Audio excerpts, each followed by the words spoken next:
found them 10 times better than all the magicians and enchanters in his whole kingdom. And Daniel remained there until the first year of King Cyrus. Thank you, Anna. Well, I'm going to begin today with 3 snapshots, 3 moments from my life. The first one comes from 20 years ago. See, I'm just beginning my career as a lawyer at this time, and I'm still very much at that stage of finding my feet, getting established. And a superior tells me to stretch the truth a little on an internal document, to lie. If I do this, I'll benefit financially, career-wise. If I don't do it, I could get this superior, who's very senior and influential in the law firm, offside. What do I do? Okay, the second one comes from 10 years ago. We're living in Southeast Asia. I'm driving our car. A traffic policeman pulls me over. My heart sinks because traffic policemen are notorious for asking for bribes. He comes to my window and he says, "You violated a traffic law. The process of dealing with this could be very complicated, time-consuming, expensive. We might even have to hold on to your car until it's sorted out. Unless, of course, you want to sort this out right now, just between you and me." What do I do? The third one comes from 5 years ago. We're still living in Southeast Asia at this time, and I'm at an official government function, and I'm having a conversation with a man, but within earshot are some high-ranking government officials.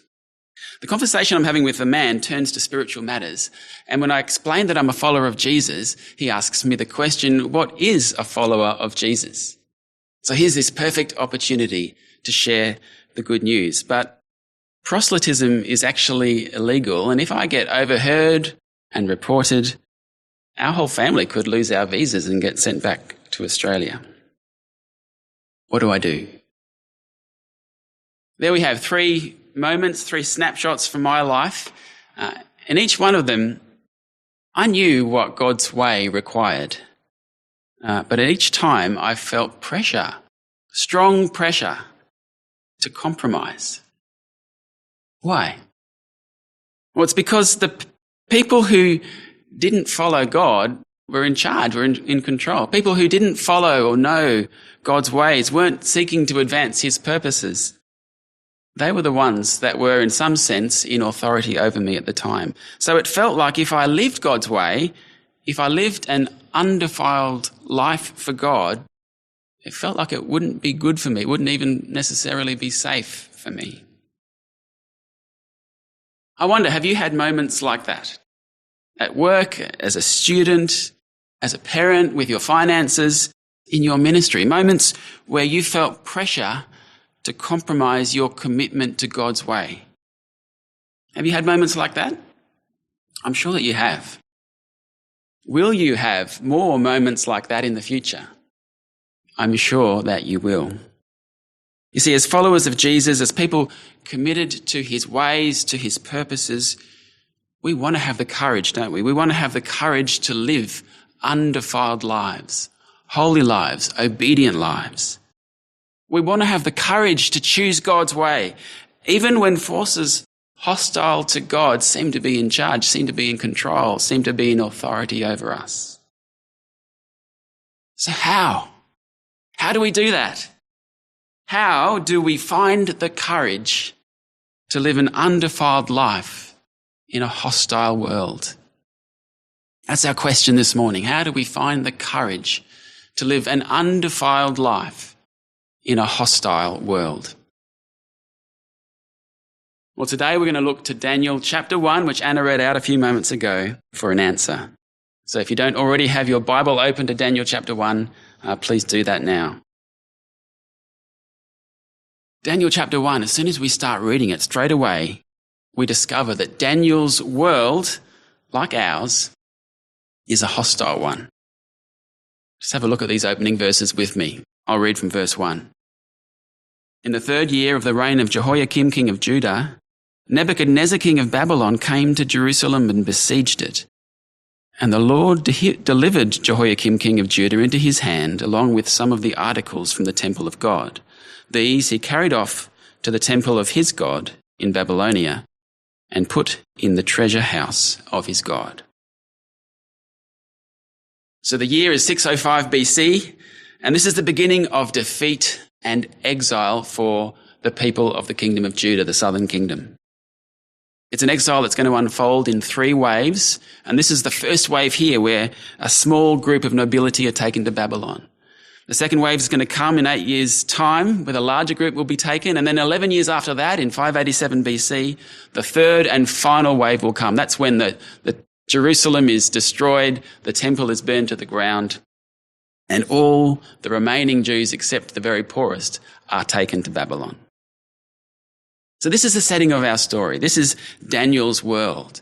The kingdom of God is falling apart. The promised land has been lost. A hostile power is in control of God's people.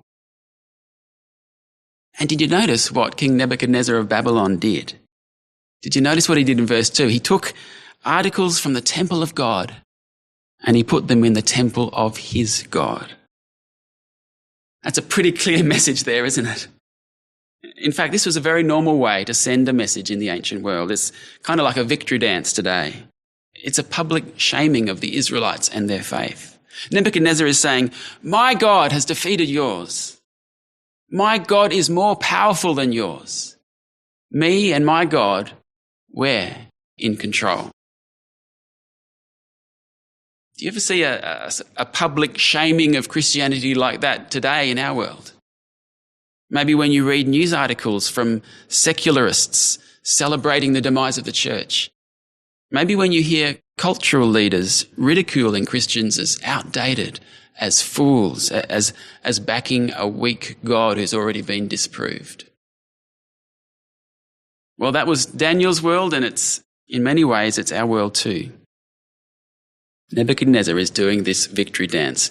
And there's something else that I want us to notice here in this setting in the first few verses.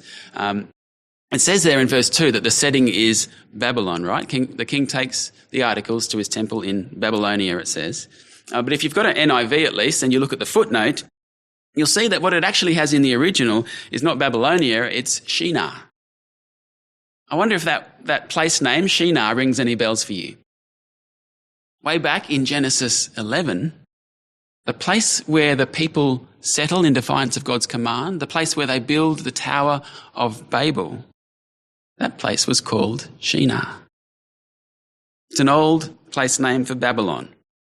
So why does the author use that old place name here?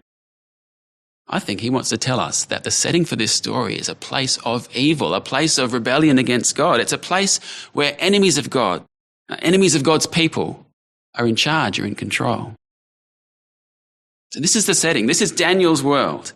Powers hostile to God are in charge. And it's not too different from our world, is it? In our world, powers hostile to God are often in charge too. Maybe it's going to be a boss or a government official. Maybe it's the laws of the land. Maybe it's cultural forces, that the media. Maybe it's what people say at the water cooler in the office. You see, like Daniel, we are living outside the promised land. Like Daniel, we're living in a world where people in authority over us are often hostile to God and hostile to God's purposes. So that's the setting that we have in Daniel 1. Now, how does Daniel fit into all of this? Well, Daniel is one of the exiles in this first wave of exiles. Have a look from verse 3. Verse 3 says, Then the king ordered Ashpenaz, chief of his court officials, to bring into the king's service some of the Israelites from the royal family and the nobility. Young men without any physical defect, handsome, showing aptitude for every kind of learning, well-informed, quick to understand, and qualified to serve in the king's palace. What's Nebuchadnezzar up to here? Why does he take the best and brightest from Israel, young men, upper class, high IQ? Why does he take them? Well, let's keep reading and see what his strategy is.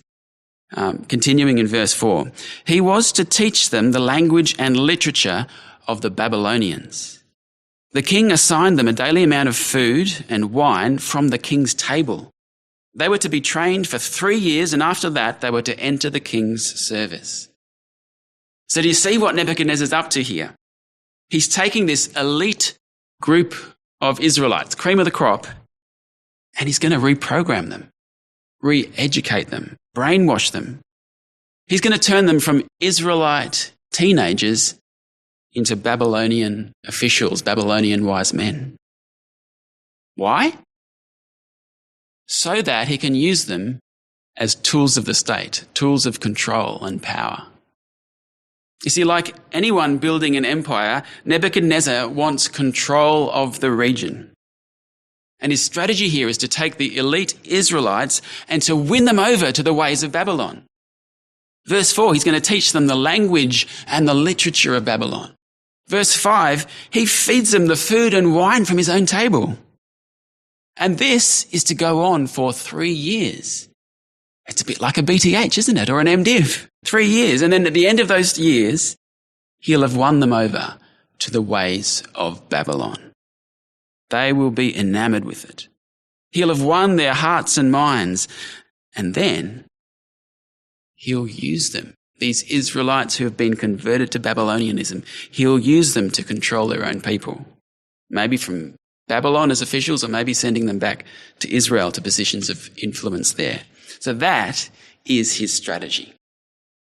So you see, for Nebuchadnezzar, what's at stake in all of this is political control. But for Daniel and his friends, what's at stake for them is their very allegiance to God. Will they have the courage to resist? Will they have the courage to live undefiled lives in a hostile world? Perhaps the clearest signalling of Nebuchadnezzar's intent comes in the next couple of verses. Have a look with me at verses 6 and 7. Among those who were chosen were some from Judah: Daniel, Hananiah, Mishael, and Azariah. The chief official gave them new names. To Daniel, the name Belteshazzar. To Hananiah, Shadrach. To Mishael, Meshach. And to Azariah, Abednego. Now, this name changing is really significant. Daniel's name means God is my judge. God, El, the God of Israel, is my judge. But that name is wiped from the record, and it's replaced with Belteshazzar, which means may Bel, and Bel is a reference to Marduk, the Babylonian chief god, may Bel protect his life. It's quite a shift, isn't it? From God, the God of Israel, to Bel, the God of Babylon. This is Nebuchadnezzar's plan here. And it's the same for Daniel's 3 friends. Hananiah, which means Yahweh has been gracious, is to become Shadrach, which means the command of Aku, the moon god. Mishael, which means who is what God is to become Meshach, which means who is what Aku, the moon god, is. And Azariah, which means Yahweh has helped, is to become Abednego, which means servant of Nebo, which was another Babylonian god. So do you see Nebuchadnezzar's plan here? Daniel and his friends will no longer serve Yahweh, no longer depend on Yahweh, no longer entrust themselves to Yahweh for help, for grace, for provision. See, now they'll serve the Babylonian gods. Whatever they have, whatever prosperity comes their way, they will owe it to Babylon. So for Daniel and his friends, this is not just a new name. If Nebuchadnezzar has his way, it's a whole new allegiance. What about for us? What new name does the world want to give us? What new identity does the world want to foist on us? You see, what Babylon wants for Daniel and his friends is actually far more frightening than just to defeat him, just to defeat them. Babylon wants to subsume them. It wants to win their souls, to give them a new identity, a new allegiance. It wants to entice them to abandon the God of Israel. And I've got to say, there are people, there are cultural forces in the world around us that want the same thing too. They want to subsume us. They want to win us over. They want to entice us to abandon Jesus. So, what will Daniel do? Being given these new names, will he have the courage to live an undefiled life in this hostile world? The answer is yes, he will. That's what we see in verse 8, isn't it? Verse 8, but Daniel resolved not to defile himself with the royal food and wine, and he asked the chief official for permission not to defile himself this way. There's a wordplay in verses 7 and 8. It doesn't come out in the English translation, but what makes it clear is that what we have in verse 8, this wordplay makes it clear that what we have in verse 8 is actually a response, a direct response to the name giving in verse 7. Let's just have a look at this wordplay with me. So the wordplay is on the word put, the English word put. So verse 7, it says the chief official put new names on Daniel and his friends. And then by way of response in verse 8, it says Daniel put it on his heart not to eat the royal food. So this resolution that Daniel makes about food, it's his bold response to Babylon. Babylon puts these new names on him, he puts on his heart to resolve not to defile himself. Now you might be wondering, why would the royal food and wine defile Daniel anyway? Well, some think it's because maybe the food wasn't kosher. Eating it would break the Old Testament food laws. But that's not a great explanation because it wouldn't explain the wine, at least. There were no Old Testament food laws against drinking wine, except for Nazarites. Others think that the royal food and wine might have been offered to the Babylonian gods, and so to eat it would be to participate in idol worship. But Daniel ate the vegetables, and they might well have been offered to idols as well.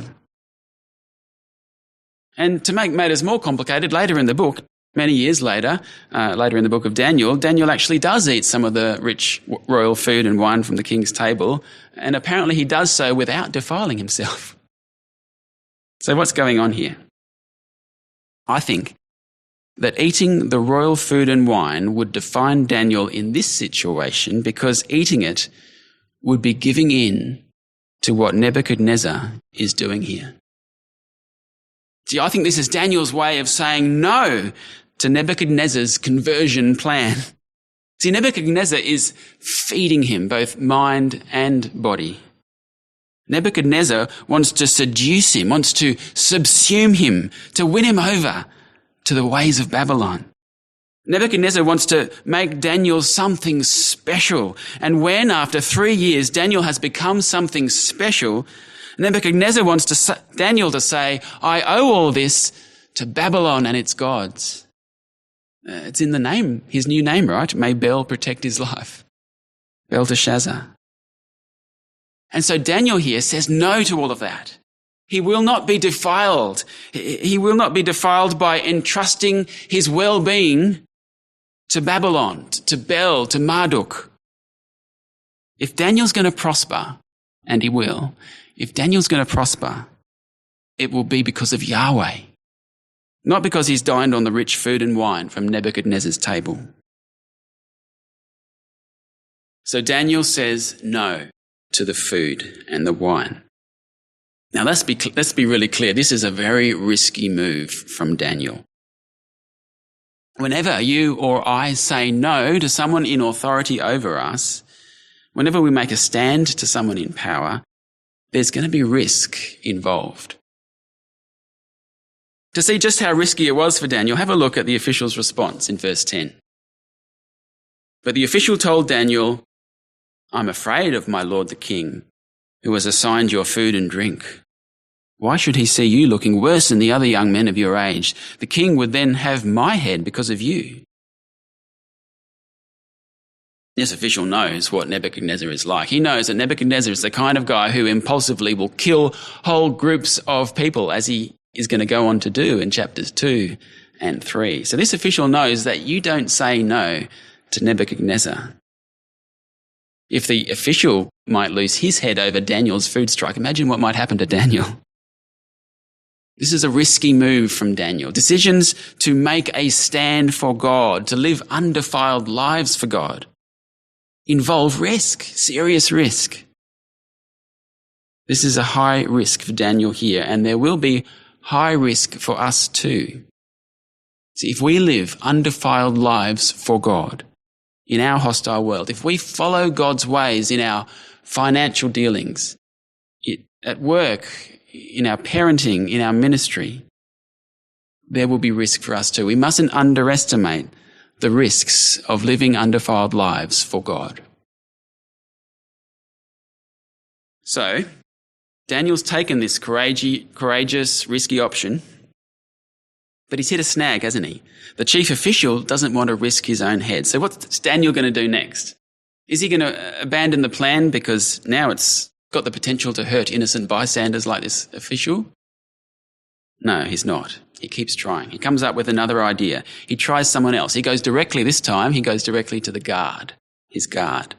And in verses 11 to 13, he proposes a test to this guard. He says, "Give us 10 days of water and vegetables, and then see how we compare to everyone else." And in verse 14, the guard agrees, and so the test is on. How does it go? How does this 10-day test go? Well, when you think of a vegetable diet, you might have in your head this idea of the modern vegan who eats this scientifically planned and balanced diet, balanced with reference to the healthy eating pyramid. That's not what we're talking about here. That's not what Daniel has here. If we're going to read this passage as the author intended us to understand it, we need to realize that Daniel is having the diet of the malnourished poor man of the time. And so we as readers, when we hear about this test, one group eating rich royal food and wine and the other vegetables and water, what we expect is that the rich food and wine group are going to be healthier and stronger. That's what we expect. But it's not what happens, is it? The opposite happens. Verse 15, it says, "At the end of the 10 days, they," that is Daniel and his friends, "looked healthier and better nourished than any of the young men who ate the royal food." Daniel and his friends, having just broccoli and water, are doing better than the men who are eating the full royal banquet. How? How could this be possible? That question takes us to the very heart of the message of Daniel chapter 1. How could the broccoli eaters be stronger than the banqueters? The answer is because God is at work. God has worked a miracle here. God has intervened here. God is at work.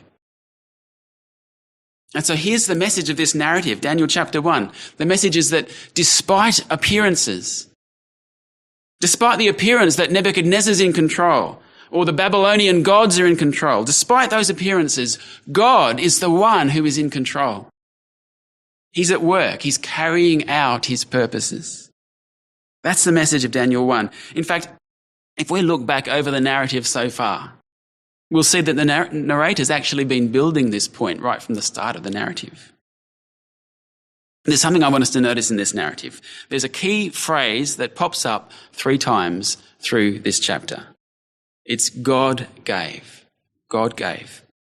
This phrase doesn't always come out clearly in English translations. Some translations use different verbs, the NIV does. But in the Hebrew, it's the same verb each time. Gave. God gave.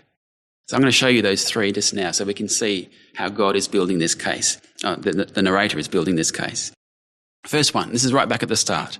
When Nebuchadnezzar defeated the king of Judah, the appearance was that Nebuchadnezzar was in control, right? But actually, verse 2, the narrator tells us, God gave the king of Judah into Nebuchadnezzar's hand. Despite appearances, God's in control. The second one, when Daniel asked permission not to eat the royal food and wine, the appearance was that the chief official was the one who was in control and that Daniel was at his mercy. But actually, verse 9, God gave the official favour and compassion towards Daniel. Despite appearances, God is in control. The third one comes at the end of the passage. After the 10-day test, Daniel continues with his 3 years of education. Daniel and his friends eating vegetables, everyone else eating the rich royal food. And at the end of those 3 years, in verse 19, there's a final exam. King Nebuchadnezzar is the examiner, and he finds Daniel and his friends to be top of the class. So again, what we have is an appearance here. The appearance this time is that the Babylonian education system and the Babylonian gods have achieved great things in these 4 men. But actually, verse 17, why did they really come top of the class? Verse 17, to these 4 young men, God gave knowledge and understanding of all kinds of literature and learning. And Daniel could understand visions and dreams of all kinds. God gave the king of Judah into Nebuchadnezzar's hand. God gave the chief official favour to Daniel, and God gave Daniel and his friends knowledge and understanding. Despite appearances, God is in control. He's in control. He's at work. He's carrying out his purposes. Daniel and his friends are prospering, but not because of Bel, not because of Marduk, not because of Babylon. They're prospering because of Yahweh, because of the true God. Just notice what the narrator does in verse 19. Verse 19 says, the king talked with them, and he found none equal to Daniel, Hananiah, Mishael, and Azariah. Notice, he doesn't use their Babylonian names there. He doesn't call them Belteshazzar, Shadrach, Meshach, and Abednego. He calls them, God is my judge. Yahweh has been gracious. Who is what God is? And Yahweh has helped. They don't owe their success to Bel or Marduk or Aku or Nebo. They owe their success to Yahweh. Despite appearances, God is in control. And that's where chapter 1 ends. Despite the appearance that these hostile powers are in control, these 4 men who've been faithful to God are actually prospering. They're in the king's service, they're safe, they're protected by God. And in fact, according to verse 21, which jumps forward some decades, these guys Daniel is going to outlive the Babylonian Empire itself. Daniel's going to remain in the king's service until King Cyrus of Persia takes over. Despite appearances, God is in control. Let's go back to the question that we started with. How do we find the courage to live an undefiled life in a hostile world? Daniel and his friends have just done that in this story, haven't they? They're living in a hostile world, one that wants to subsume them, one that wants to seduce them, and yet they've found the courage to live undefiled lives. How? How did they find the courage to do that? They knew the very thing that the narrator wants us to learn through this story. That despite appearances, God is in control. Despite appearances, foreign land, exile, evil king, God is still in control. God is still working out his purposes. See, Daniel and his friends knew that. They trusted that. And that's why they were able to live an undefiled life. And when you and I know that, when we trust that, we too, by the Spirit's enabling, we will be able to find the courage to live undefiled lives in our hostile world. See, like Daniel, we do live in a hostile world. Here in Australia, it's a world where our faith is ridiculed in our culture, in the media. In some parts of the world, the hostility is far more extreme than that still. And so like Daniel, if we're going to choose to live undefiled lives for God, it will require great courage and it will involve great risk. But the message of Daniel 1 is that with God's help, we can do it. when, like Daniel, we know and trust in the fact that God is in control. See, that's the secret. That's what Daniel knew and trusted in. That's what courageous saints throughout the Bible and throughout history knew and trusted in. That's what Jesus is the ultimate example of one who found the courage to live an undefiled life for God. He's the only one who's ever done that perfectly, and he did that for us. That's what Jesus knew and trusted in, and that's what you and I must trust in. This truth that despite appearances, God is in control. And so knowing and trusting that, we can live undefiled lives for him with his empowering. And when we do that, he works out his purposes through us. I know this is what's important to us here at SMBC, isn't it? God carrying out his mission. See, when we live undefiled lives for God, he works out his purposes through us. Just think about what lies ahead for Daniel and his three friends. By the end of chapter 1, in terms of impact on the world, not much has happened yet, right? But in the coming chapters, these four men will do mighty acts for God. They will have an impact for God. They will interpret dreams. They will speak God's message to kings. They will witness to God's glory by refusing to bow down to idols. They're going to go on to have a very public, a very impactful, a very significant ministry. And so with that in mind, just think back to the importance of this chapter. This is the start of their time in Babylon. They resist defilement. They remain holy for God's use, and God chooses to use them.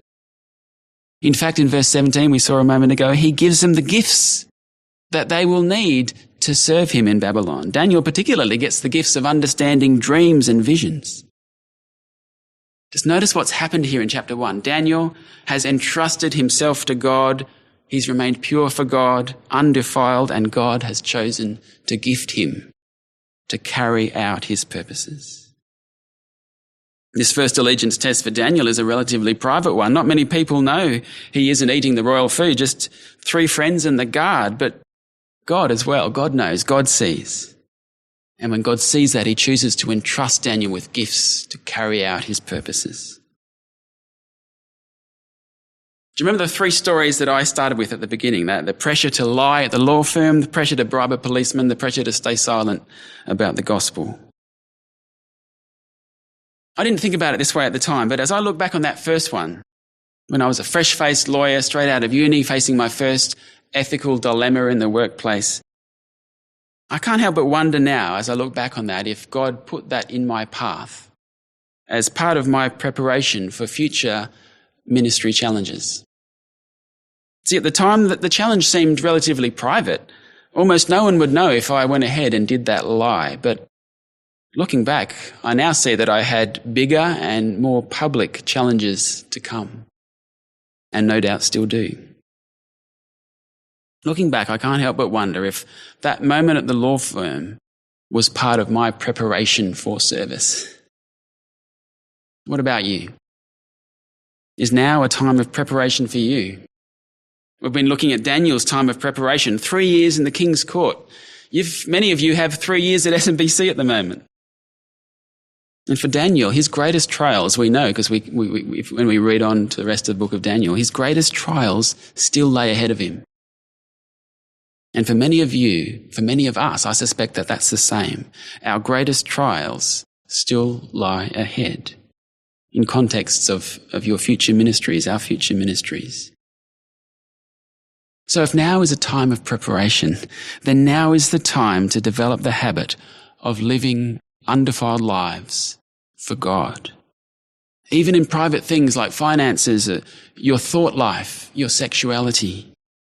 Now is the time to develop that habit of living undefiled lives for God, of being enriched by God and God alone, not by Bel or Marduk, not by the gods of this age, but by God and God alone. Let's close in prayer. Dear Father in heaven, we rejoice that you are in control, every bit as much as you were in control when Daniel entered Nebuchadnezzar's court. Please give us undivided hearts and minds. Please give us the courage to live undefiled lives for you.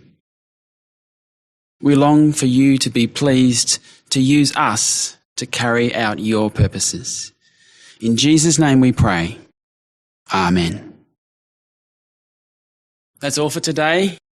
God bless you, and we'll see you next time.